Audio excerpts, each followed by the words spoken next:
सर्वप्रथमे मो ख्रीष्ट प्रेम समस्त नमस्कार आशा कर समस्ते प्रभु अनुग्रह समस्ते भलरे थिबे दुखरे सुखरे ज्वर अन्य समस्या चली प्रभु को अनुग्रह आम सब भलरे युवक युवती मान बहुत भाव आह्वान करुँच सेवा कार्य आसतु कि एटलिस्ट चर्च को आसतु जहाँ फल से किसी नैतिक शिक्षा पाई पारे जहाँ फल जो खराब काम से जो खराब काम द्वारा से अपदस्थ होती दुनिया न अन्य अन्य स्थान में जो माने सरकार नियम रे भी से धरा पड़ी जाउछंती से विषय से धरा जेपर न पड़ती से प्रभु को वाक्य आम टिके से शुणे उपदेशक पुस्तक तार 11 पर्व 9 10 12 पर्व 1 पद 3टा पद पढ़ा। हे जुबा लोक तुम्हें यौवनावस्था आनंद कर और यौवन काल तुम्हार चित्त तुम्हारा हृष्ट करू पुणी अपना मनर गति रे और अपना चक्षुर दर्शन रे चल मात्र परमेश्वर यही सब विषय धरी तुम्हारा विचार रे आनिबे यह तुम्हें ज्ञात हो एहेतु अपना हृदय विरक्ति दूर कर और अपना शरीर दुख दूर कर कारण यौवन और जीवनर उत्तमांश असार आ तुम्हें यौवन काल आपण सृष्टिकर्ता को स्मरण कर जेहेतु दुसमय आसुअछि जो सब वर्ष तुम्हें कहब ए सबु रे मोर किछि सुख नाही ए सब वर्ष सन्निकट हेउछि यौवन अवस्था आपण सृष्टिकर्ता अनेक लोक प्रभु निकट को आसवा माने वृद्ध अवस्था को माने बेस कर हाँ कि नहीं अंगनवाड़ी को पठेबे पाठ पढ़ाई पठेबे पाठ पढ़ार केते समय जाउची आमे पाठ पढ़ाबो 15-18 वर्ष दशम सरी जाउची कि नहीं तापर दशम सरला पर कॉलेज पिला माने पढुछंती 22-23 वर्ष 25 वर्ष तापर पाठ सरी जाउची हाँ कि नहीं तापर कोन होची जे लोक माने चाकरी खोजिया पे बाहरुछंती किछि गोटे काम खोजिया पे बाहरुछंती से बयस आउ थरे फेरी आसीबो कि नाही किंतु आमे पाठ पढ़िबार सहित आमर आत्मिक दिगरे केते आगु जाउछु आमर आत्मिक दिगरे केमती आमे अछु सेटा आमे चिंता करू समस्त भाबुछंती कोन कि हम यौवन अवस्था रे आमे कोन करे वाक्य जो लेखा जन पदरे हे युवा लोक तुमे अपना यौवन अवस्था रे आनंद करो यौवन काल रे तुमरो चित्त तुमको हृष्ट करो आनंद करो आनंद करिया मना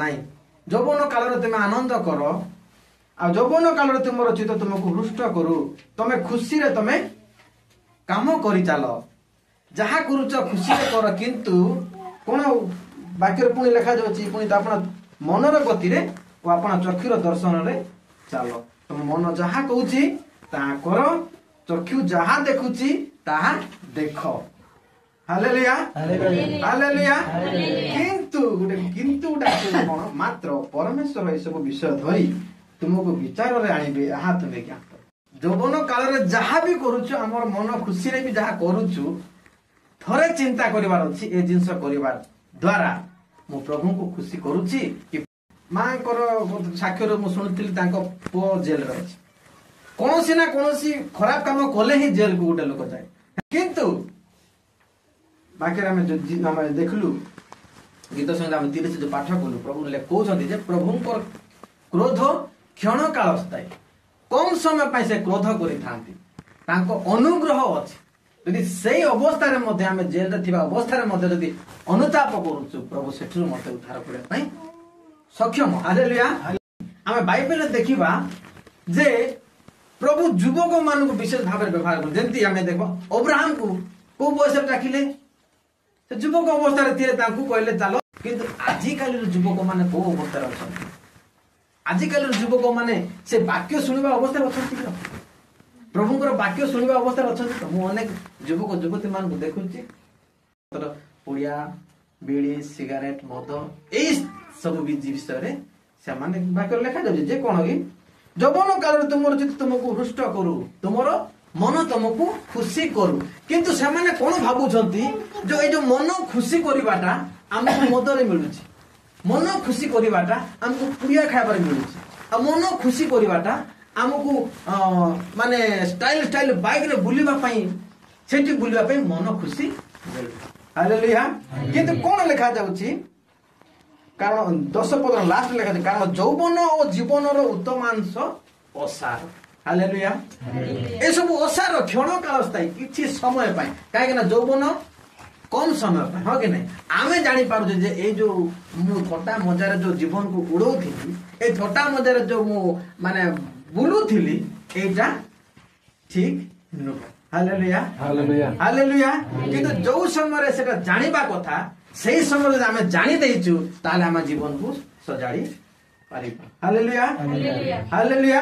କାହିଁକି ବାକ୍ୟରେ କାହିଁକି ଲେଖା ଯାଉଛି, ପ୍ରଭୁ ଚାହାନ୍ତି ଯେ ଆପଣ ମାନେ ଯୌବନ ଅବସ୍ଥାରେ ପ୍ରଭୁ ଆପଣ ସୃଷ୍ଟିକର୍ତ୍ତାଙ୍କୁ ସ୍ମରଣ କର। ହେଲେ ସମସ୍ତଙ୍କୁ ପ୍ରଭୁ ଯୌବନ ଅବସ୍ଥାରେ ଡାକିଛନ୍ତି, ଆଉ ଯୌବନ ଅବସ୍ଥାରେ ହିଁ ତାଙ୍କୁ ଆହ୍ୱାନ କରିଛନ୍ତି। ଆଉ ଡାକିଲା ଆମର ସାଙ୍ଗେ ସାଙ୍ଗେ ସେମାନଙ୍କୁ ମାନେ ଦାୟିତ୍ୱ ଭାର ଦେଇନାହାନ୍ତି, ଗୋଟେ ପ୍ରୋସେସ ଅଛି। ହାଲେଲୁୟା। ଆମେ ଭାବୁଛୁ କଣ କି ପ୍ରଭୁଙ୍କର ସେବା କାର୍ଯ୍ୟ କରିବା, ଆଜି ପ୍ରଭୁ ଡାକିଦେଲେ, ଆଜି ପାଳକ କରିଦେଲେ, ତା ଆର ଦିନଠୁ ଆମେ ମିରାକିଲ କରିବା ଆରମ୍ଭ କରିବା, କି ବଡ ବଡ ଆଶ୍ଚର୍ଯ୍ୟ କର୍ମ କରିବା ଆରମ୍ଭ କରିବା, ଆଉ ବଡ ବଡ ସଭା ସମିତି କରିଦେବା, ଏଇଟା ନାହିଁ। ପ୍ରଭୁ ଚାହାନ୍ତି ଧୀରେ ଧୀରେ ଧୀରେ ଧୀରେ ଧୀରେ ଧୀରେ, ହଁ କି ନାଇଁ? ପ୍ରୋସେସ ଗୋଟେ ପ୍ରଭୁଙ୍କର ଅଛି, ହଁ କି ନାଇଁ? ଯେପରି ଆମେ ଯୋସେଫକୁ ଦେଖୁଛୁ, ଯୋସେଫକୁ ସ୍ୱପ୍ନ ଦର୍ଶନ ହଉଥିଲା, ପ୍ରଭୁ ତାକୁ ଗୋଟେ ପରିସ୍ଥିତି ମଧ୍ୟ ଗତି କରୁଛନ୍ତି, ଗୋଟେ କଠିନ ରାସ୍ତା ମଧ୍ୟରେ ତାକୁ ମାନେ ନଉଛନ୍ତି। କିନ୍ତୁ ସେଇ ସମୟରେ ସେ କଣ କରୁଛି, ପ୍ରଭୁଙ୍କୁ ଛାଡୁଛି କି ନାଇଁ? ସେ କଣ କରୁଛି, ତାର ଯୌବନ କାଳରେ ନିଜର ସୃଷ୍ଟିକର୍ତ୍ତାକୁ ସେ ସ୍ମରଣ ରଖିଛି। କାହିଁକି ନା କେମିତି ଜାଣିପାରିବା, ଯେତେବେଳେ ତାକୁ ପ୍ରଲୋଭନଟେ ଆସିଲା, ସେ ଯେତେବେଳେ ଗଲା ଗୋଟେ ଜାଗାରେ ପହଞ୍ଚୁଛି, ଗୋଟେ ଜାଗାର ଗୋଟେ ମାଲିକ ଘରକୁ ତାକୁ ଦେଖିଲି ଗଲେ, ସେ ମାଲିକର ସେ କାମ କଲା। ଯେତେବେଳେ କାମ କରୁଛି, ସେ ମାଲିକର ଗୋଟେ ମାନେ ତାର ସ୍ତ୍ରୀ, ମାଲିକର ସ୍ତ୍ରୀ ତାକୁ ଗୋଟେ ପ୍ରଲୋଭନ ଦେଖୁଛି। ଯୁବା ଲୋକ ହେଟା କାଟା ଲୋକ ତାକୁ ପ୍ରଲୋଭନ ଦେଖେଇକିରି ତା ସହିତ ସମ୍ପର୍କ ରଖିବା ପାଇଁ ସେ ପ୍ରଲୋଭନ ଦେଖୁଛି। ସେତେବେଳେ ସେ କଣ କହୁଛି ଯେ ଏଇଠି ମାଲିକ ନାହାନ୍ତି, ଖାଲି ତମେ ଅଛ ଆଉ ମୁଁ ଅଛି, ସେଇଟା ଭାବନ୍ତୁ ନାହିଁ। ହେଲେ ଆମ ଦୁଇ ଜଣଙ୍କ ମଧ୍ୟରେ ବି ଆଉ ଜଣେ ଅଛନ୍ତି। এই যে একুটিয়া আপনার অছন্তি বলি কହୁଛନ୍ତି, এটা একুটিয়া নୁହଁ, এই স্থাନରେ ଆପଣ ବି ଅଛନ୍ତି, এই ସ୍ଥାନରେ ମୁଁ ବି ଅଛି, ତା ସହିତ ଆଉ ଜଣେ ମଧ୍ୟ ଅଛନ୍ତି। Hallelujah hallelujah. ଯଦି ଆମେ ସେଇ ଜିନିଷ ମାନେ ମନରେ ରଖିପାରିବା, ଯଦି ଆଉ ଜଣେ ତୃତୀୟ ବ୍ୟକ୍ତି ଆଉ ଜଣେ ଯିଏ ଅଛନ୍ତି, ସେ କିଏ? ପରମେଶ୍ୱର। ହାଲେଲୁୟା। ସେ ଅଦୃଶ୍ୟ ଭାବରେ ଅଛନ୍ତି, କିନ୍ତୁ ଅଛନ୍ତି। ହାଲେଲୁୟା। ଯଦି ଆମେ ସେଟା ଭାବବା, ଆମେ କୌଣସି ଖରାପ କାମ କରିବା ବେଳକୁ ଯଦି ଭାବବା ଯେ ଆଉ ଜଣେ ମୋର ସହିତ ଅଛନ୍ତି, ଯେ ମୋର ସବୁ କାମକୁ ଦେଖୁଛନ୍ତି, ତାହେଲେ ଆମେ ସେ ଖରାପ କାମ କରିବା ପୂର୍ବରୁ 10 ଥର ଚିନ୍ତା କରିବା। Hallelujah hallelujah. ତେଣୁକରି ବାକ୍ୟରେ ଲେଖା ଯାଉଛି, ଆଉ ତୁମେ ଯୌବନ କାଳରେ ଆପଣ ସୃଷ୍ଟିକର୍ତ୍ତାକୁ ସ୍ମରଣ କର। ଆଉ ଯୌବନ କାଳରେ ଆପଣ ଯାହା କିଛି ବି କରିବେ, ସେଟାକୁ ଇଫେକ୍ଟ କେତେବେଳେ ପଡିବ? ଆପଣଙ୍କୁ ବୃଦ୍ଧ ଅବସ୍ଥାରେ ଇଫେକ୍ଟ ପଡିବ। ହାଲେଲୁୟା। ଆପଣ ମାନେ ଯୌବନ ଅବସ୍ଥାରେ ଭଲରେ ପାଠ ପଢିଥିବେ, ଭଲରେ ପରିଶ୍ରମ କରିକିରି ଭଲ ମାର୍କ ରଖିକିରି ପାସ୍ କରିଥିବେ, ଆପଣ ନିହାତି ଭାବରେ ଏଣ୍ଟ୍ରାନ୍ସ କ୍ଲିୟର କରିବେ, ଆଉ ଭଲ ଚାକିରିଟେ କରିପାରିବେ। ହଁ, କରିପାରିବେ କି? ଯେ ଭଲ ଭାବରେ ଦଶମ ପଢିଥିବ, କଲେଜ ଭଲରେ ପଢିଥିବ, ଭଲ ମାର୍କ ରଖିଥିବ, ସେ ବାଧ୍ୟ କିଛି ନା କିଛି ଚାକିରିଟେ ସେ କରିବ, ହଁ କି ନାଇଁ? କରୁଛନ୍ତି ମଧ୍ୟ। କିନ୍ତୁ ଯେ ପରିଶ୍ରମ କରିବ ନାହିଁ, ପାଠ ଠିକରେ ପଢିବ ନାହିଁ, ଯୌବନ କାଳରେ କଣ କରିବ? ସେ ଆନନ୍ଦ କରିବ। ଯୌବନ କାଳରେ ତାର ଚିତ୍ତ ତାକୁ ହୃଷ୍ଟ କରିବ, ଆଉ ତାର ମନର ଗତିରେ ଚାଲିବ, ଆଉ କଣ ଚକ୍ଷୁର ଦର୍ଶନରେ ଚାଲିବ। କିନ୍ତୁ ସେଇ ଯୋଉ ଦର୍ଶନ ଦେଖୁଛି, ସେ ଯୋଉ ମନର କଥାରେ ଚାଲୁଛି, ସେଟା ପ୍ରଭୁଙ୍କର ସନ୍ତୁଷ୍ଟ ବିଷୟ କି କୋଉ ବିଷୟ, ସେଟା ସେ ଧ୍ୟାନ ଦଉନାହିଁ, ତାର ମାନେ ତାର ଜୀବନରେ ସେ ସଫଳତା ପାଇବ ନାହିଁ। Hallelujah hallelujah. ତେଣୁ ଆମେ ଚିନ୍ତା କରିବାର ଅଛି। ତାପରେ କଣ ଲେଖା ଯାଉଛି? ଯେହେତୁ ଦୁଃସମୟ ଆସୁଅଛି। ଆମେ ଯୌବନ ସବୁବେଳେ ଆମେ ଏମିତି ଥିବା କି? ଆମେ 18 ବର୍ଷିଆ ବୟସ ଲୋକ ସବୁବେଳେ ଥିବା କି? ସେ ଅଜାକୁ ପଚାରିଲେ ଆମେ ଜାଣିପାରିବା ସେ ଅଜା ଛୋଟ ବେଳେ କେତେ ହାଟା କାଟା ଥିଲେ, ହଁ କି ନାଇଁ? ଏବେ ଠିକରେ ଚାଲି ବି ପାରୁ, ହଁ କି ନାଇଁ? ତାଙ୍କ ଅବସ୍ଥାକୁ ଆମେ ଯାଇ ବି ପାରିବା କି? ତାର ବି କିଛି ଗ୍ୟାରେଣ୍ଟି ନାହିଁ, ହଁ କି ନାଇଁ? ଆମେ ଆସନ୍ତା କାଲିର ଗ୍ୟାରେଣ୍ଟି ମଧ୍ୟ ଦେଇପାରିବା ନାହିଁ, ହଁ କି ନାଇଁ? କିନ୍ତୁ ଆମେ କଣ ଭାବୁଛୁ? ଆମର ମନରେ କଣ ହଉଛି ଯେ ପରିବର୍ତ୍ତନ ବୋଲି ଭାବୁଛୁ ସିନା, ପରିବର୍ତ୍ତନ କାଲିକୁ କରିବା। ହାଲେଲୁୟା। ପ୍ରଭୁଙ୍କ ପାଖକୁ ଆମେ କାଲିକୁ ଆସିବା, ଆଜି ବୁଲା କିନ୍ଦରା କରିବା, ମନର ଖୁସିରେ ଆମେ ଟିକେ ବୁଲିଦେବା।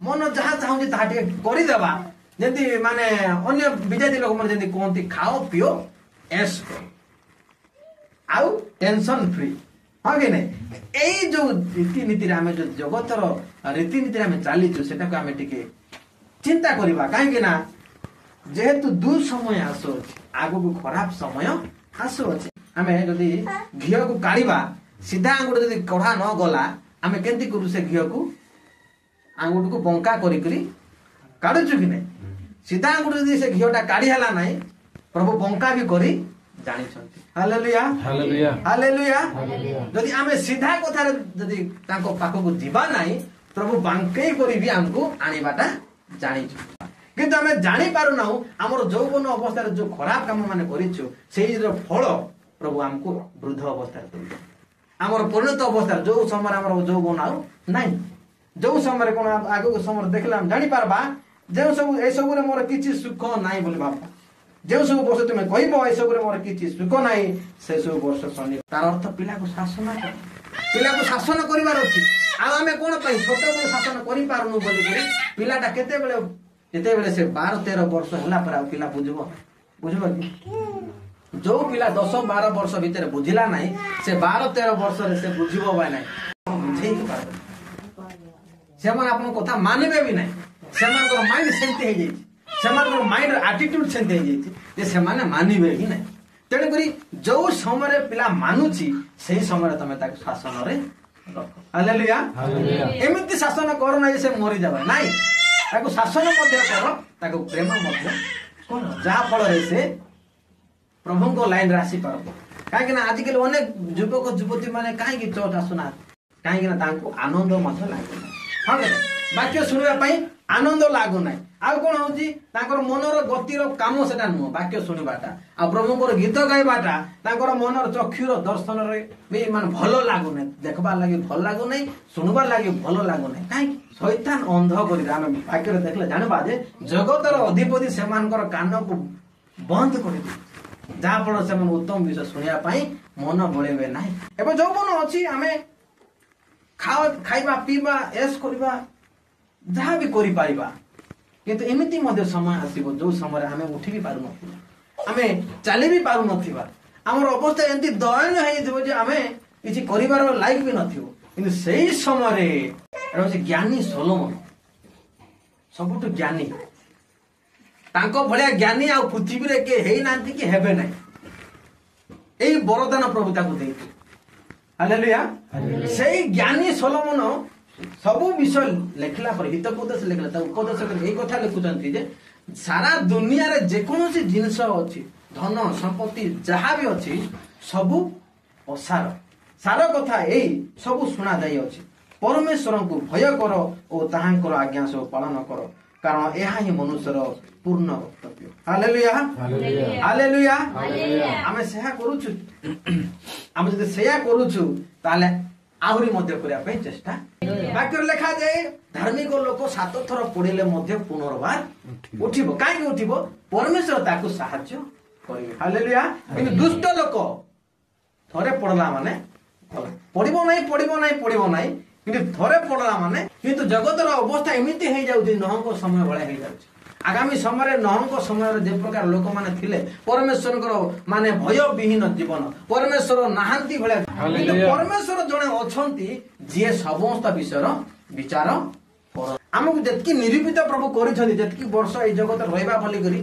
सेतकी वर्ष पर्यंत प्रभु आराम को रखिबे किछि असुविधा हले भी ताकर समाधान करिवे किंतु मरि गला परे हमको विचार सम्मुखीन हेबा को पड़िबो सेही दिस सामने थिबे किंतु जदि हमें सेही दिस को माने भय करि नाहु तांको आम जीवन रे ग्रहण करि नाहु तांको निकट रे हमें पाप स्वीकार करि नाहु तांको निकट रे हमें से क्षमा प्रार्थना करि नाहु ताले हमको से कोन कर जीवन रो शेष रे से दंड आ अनंत जीवन रखिछथि अनंत दंड रखिछथि अनंत जीवन रखिछथि प्रभु जेपरि पवित्र आमे मध्ये सेपरि पवित्र हम जदि चाहिबा से सहाय्य करिवे पवित्र आत्मा हमको गाइड करि आमे हाथ डाकिबा प्रभु मो बुढ़ी जाउछि कोनोसी पाप रे पड़ी जाउछथि संगे संग प्रभु को जणांत हालेलुया आ सही प्रभु ताकर असीम हाथ बढ़ाई गिरा आपन को सही बुढ़ी सेवा स्थान रो मध्ये आपन उठा पाए सक्षम हालेलुया।